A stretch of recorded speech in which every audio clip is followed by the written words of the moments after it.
तो मेरे साथ मेरे सहयोगी जो हैं के सिकंदर हैं।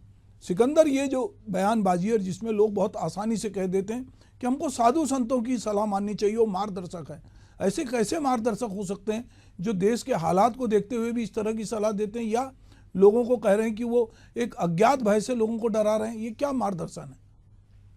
सरकार व्यवस्था चलाती है और संत समाज चलाते हैं। सरकार की व्यवस्था है, सरकार आबादी नियंत्रण करना चाहती है, उसके लिए नए नए नियम बना रही है। जैसा उदाहरण आपने भी दिया, पहले यहाँ मध्य प्रदेश और छत्तीसगढ़ में भी था कि जिसके 2 से अधिक बच्चे हैं वो सरकारी नौकरी नहीं पा सकता है। इस समय उत्तर प्रदेश सरकार ने भी यही किया है कि पंचायत चुनाव नहीं लड़ सकते हैं। तो एक तरह से ये संकेत है और सरकार का प्रयास है। अभी तक सरकार ने जनसंख्या नियंत्रण को लेकर कोई कानून नहीं बनाया है, लेकिन बनना चाहिए, क्योंकि देश की जो विस्फोटक आबादी है यह भविष्य के लिए खतरे का संकेत है और ये सभी पर समान रूप से लागू होगा। और मेरा मानना है कि निश्चित रूप से जैसे ही ये जनसंख्या नियंत्रण की बात आएगी और कानून बनाने की बात आएगी, तब लागू करना मजबूरी होगी, तो सब उसका विरोध शुरू हो जाएगा। क्योंकि राजनीति जो है वो केवल एक केंद्र है राजनीति करने का। रह गए संतों की बात, मैं मानता हूँ कि विभिन्न धर्मों के जो संत होते हैं वो अपने धर्म के प्रति वो चिंता व्यक्त करते हैं, वो अपने धर्म को समझते हैं, देखते हैं, इस हिसाब से वो सलाह देते हैं। उन्हें सरकार से कोई लेना देना नहीं होता है और उनका राजनीति से भी कोई लेना देना नहीं होता है।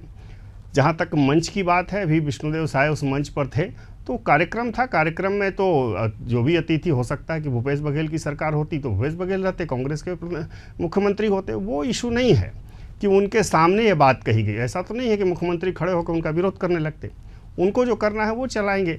संत हमेशा, इसलिए जो भी हर समाज के संत अपने अपने समाज की चिंता करते हैं, वो अपने समाज के बारे में कहते हैं। उनको मानना न मानना और क्यों नहीं कितना है, ये समाज का काम है कि समाज सरकार की बात मानेगा, समाज जो है संत की बात मानेगा, ये देखने वाली बात होगी। अब संतों की जो चिंता है उसके पीछे मैं एक समझ पा रहा हूँ, जैसा कि मुझे लग रहा है कि जब देश की आज़ादी मिली थी तो हमारे यहाँ 30 करोड़ 50 लाख की आबादी थी हिंदुओं की और 3 करोड़ 50 लाख की आबादी मुसलमानों की थी।